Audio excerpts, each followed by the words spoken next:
Annie, we know the FAA just put a ground stop there. Bring us up to speed on what you're learning.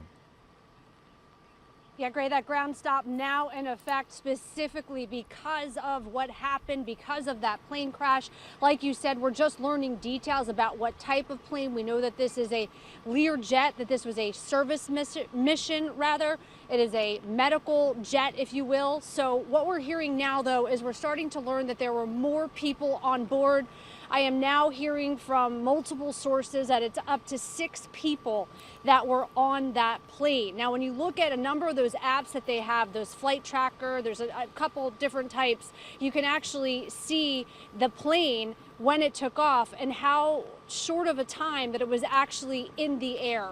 It looks like it maybe was only in the air for about 6 minutes. And, you know, when you're in the air, Cottman and the Boulevard is not too far away from where the Northeast Airport is. So at this point, I can tell you too, and some of the people we're talking to here, is that the conditions for flying seem foggy and rainy, even just before 6 p.m.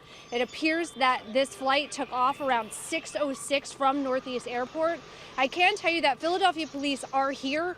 Detectives right now are in the tower talking to air traffic controllers up there, trying to get all of those details. And there is a small police presence here. Of course, a number of the private airlines that are private airports here that take off right now. Right now, they have people that were waiting for flights that have gone home because of the ground stop as well. So at this point, it is quiet at Northeast Airport, eerily quiet. But again, we're still learning more about that information. When you talk about those medic jets, they could be for a variety of reasons. It could be because they're transporting something important, such as organs, if somebody needs a transplant, or it could be to actually transport a patient and taking that patient to get medical care that maybe they couldn't get in this area. And like you said, it appears that this plane was headed for Springfield, Missouri. Again, the nuts and bolts that we're getting at this point is that the flight took off at 6:06 here from Northeast Airport. It looks like it was only in the air for a matter of minutes before crashing around Cottman and the Boulevard, which of course is an incredibly busy area. You're seeing those images come in. There's so much at that intersection between the mall, between the Boulevard. There's just so much going on. It's probably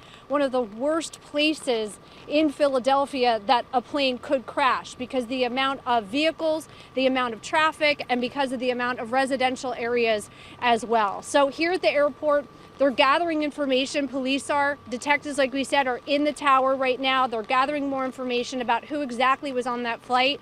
We're hoping to learn more information, but what I'm getting now is I'm hearing from multiple sources it was possibly up to 6 people that were on that flight, which makes this even more tragic, and even more tragic when you think if they were going somewhere to be treated medically as well. That just makes this all the more sad. So at this point, that's what we're seeing at Northeast Airport. Again, the ground stop still continues here.